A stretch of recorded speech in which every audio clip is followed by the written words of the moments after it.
Yeah, so the phone has been gone for about 3 full days. It's about 72 hours after my cell phone was taken from the back of an Uber in Mexico City, and they have not turned it on since. We've been tracking it with Lost Mode and Find My iPhone on my computer, and I'm fully certain that the phone has been disassembled into parts and is now being sold in the black market technology plaza in downtown Mexico City. When we put it in Lost Mode, we turn on a feature that if anyone turns it on, be it the prostitute, the pimp, or the pawnbroker, there'll be a message saying lost phone, a phone number, and a message saying, hey, we will pay money to get it back. Please contact us. Many of you in the comments of that video said, hey, that's probably not a good idea to meet sketchy people in a sketchy place to hand a wad of cash. So please, even if they do message, don't respond, don't meet them. So we decided not to do that. Even if they did respond, there has been no response. The phone is donezo. However, I told you that I would make a part 2 if anything developed. For the phone, I think the story ends there with the phone.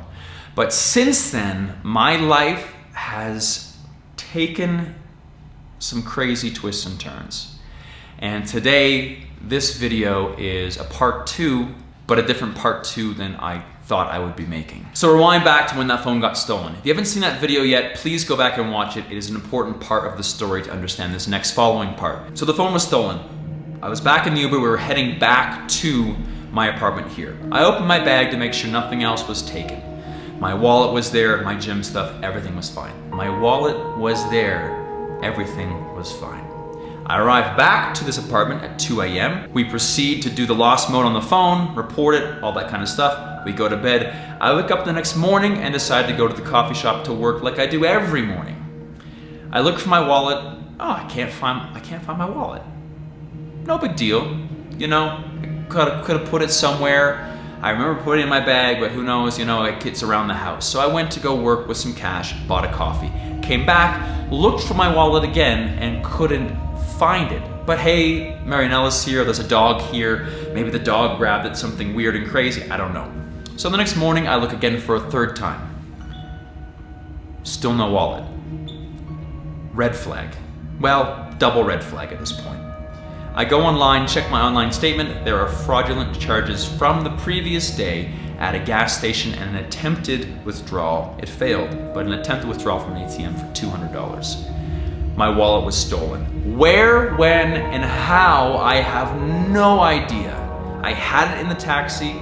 I came to the apartment. I did not leave the apartment. I woke up and I couldn't find it. Where did my wallet go? How did it get stolen? Whose hands did it end up in? I have no idea, but the important thing and the distressful thing was my wallet went missing immediately after. On top of all that, I have had nothing but endless computer problems, uncommonly weird problems I've never had before for the past few days. And all of this, the phone, the wallet, the computer, raised the question that Marianella asked me, and many of you asked me as well, relating to a video that I did a few days ago, which was, did the witch from the witchcraft market curse you? For myself, I don't believe in that stuff. I believe that whatever you think, you create in your reality. So if you think that the world's out to get you, and you think the world's a negative place, and you think all these terrible things, then bad things will happen. But if you think that people are good, and you think that you're blessed and you can achieve great things, you will achieve great things. And so I think it's all in your head. So when it comes to witchcraft and wizardry and shamans, I like to entertain the idea, and I think it's an interesting idea, but I believe ultimately it's up to me and what I believe. I can make it work or I can make it not work, but it's all in my head. But questions like this, situations like this, after so many weird things happen, boom, boom, boom, that never really happened to me, back to back to back, after seeing a witch in a witchcraft market, make me second guess what I believe a little bit. So when this question came up, asking, have I been cursed by the witch? I went back and I started watching some of the footage of when she did this blessing, this cleansing, this spell on me in the witchcraft market, and there's a few things that really stood out to being kind of weird that I didn't notice in the first time. Number one is when we were asking whether or not we could film the experience, she said no. And we continued to press. We continued to press saying, well, can we do like a fake one? Well. She said she would do it, but she said, no le va a ir bien. It's not going to do him good.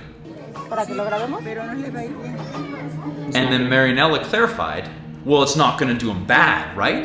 Ajá, porque ella no lo va a hacer bien, porque ella nada más lo va a hacer por cachitos. Pero no es que le vaya a ir mal. Pero no le va a servir, nomás. And she just resaid it's not going to do him good to do a fake spell. And she looked very serious. So we took that as, okay, well, it's a fake spell. It's not going to do him any good, but it's not going to do him any bad. It's just a fake spell. But she never said it wasn't going to do bad. We asked her directly, will it do anything bad? And she just said it won't do him anything good. We asked her and she avoided the answer. Number two that was a little bit weird is at the end, I didn't understand the words until I was translating it later, but she was saying that she's working with invisible assassins, her invisible terrorists, and her invisible bodyguards that protect her and make sure her spells work. Estos son mis sicarios, mis terroristas, mis bodyguards, mis escoltas, invisibles. Assassins, terrorists, and bodyguards are who are doing her spiritual work for her. And after, when I was explaining what she was saying during the second try of the spell, the real one, she was talking about the red dragons and the red dragons putting a spell on me, which again, I don't understand Spanish terribly well, but it was Dragón Rojo. What is the red dragon? Why? I didn't expect those words. I thought it was going to be saints and angels and spirits. But the red dragon, the assassins, the terrorists, and her saying and avoiding the question, will it do him bad? And her answering, it won't do him good. And looking away. Fishy stuff, yeah? Fishy stuff. And so now I'm just super confused that all of these things that are so rare happen just boom, boom, boom, right after I go see a witch to put a spell on me. It was supposed to be a cleaning spell, but I feel it was completely the opposite. And I'm a little bit scared. And I'm a little bit scared to see how far down this rabbit hole goes, honestly. It's just the coincidence is just so incredibly strange. Like many people said in the comments, it feels like the opposite of a cleaning. She was supposed to do a limpia to clean the negative energy from my soul. It feels like she has put negative energy.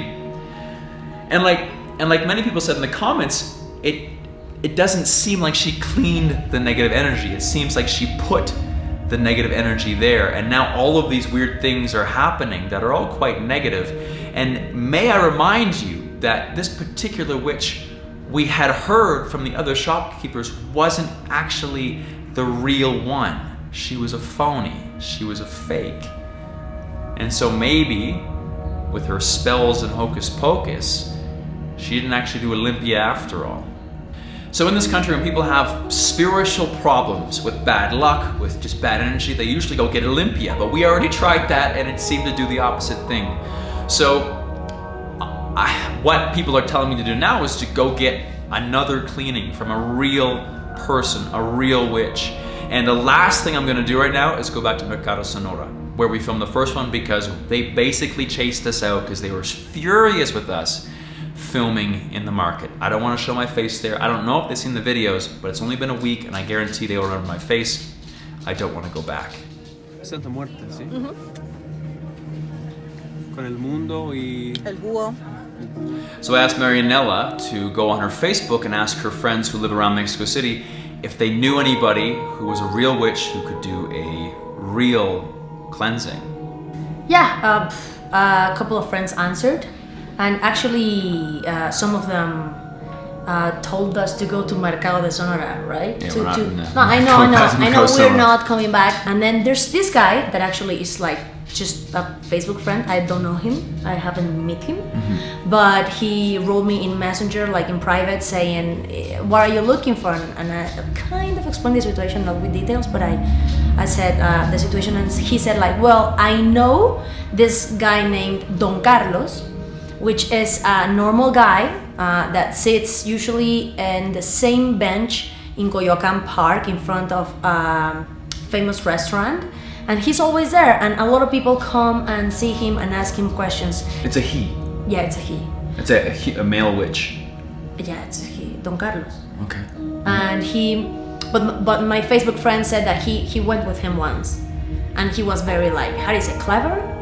He was very clever. What he said to him, he is a psychologist, además plus, he's a psychologist and he knows about astrology, and that if we go and tell my situation, he would like tell us something important, or at least send us with somebody we can trust more than Luxero. Okay, so he could tell us whether or not this whole curse thing is real, and also potentially help if he detects something. I guess. So but what do we know what he looks like?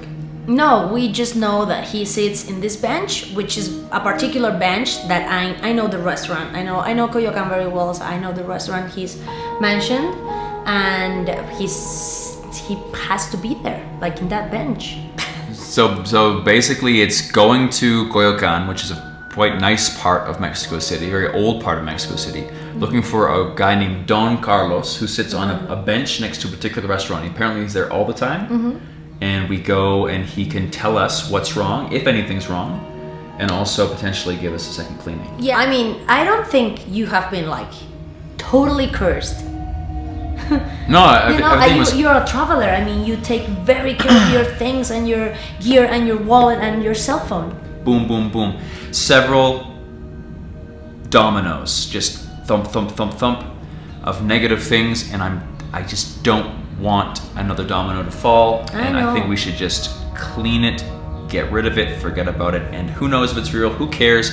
Let's just spend a couple extra bucks, get it all squeaky clean, and move on. So, off the Coyoacan, right? Yeah. Let's just check. I just think it's the best thing. I don't believe in it. You don't really believe in it, but I think we should just do it. Yeah, we don't lose anything, and it's an adventure, another adventure. Too crazy. No. Bueno. Experiencia sobre posesiones, señores. Yeah, exactly. Patea la rutina, sí. Experience over possessions for sure. We keep on learning and learning. Catch you guys in the next one. We'll see you in Coyoacan.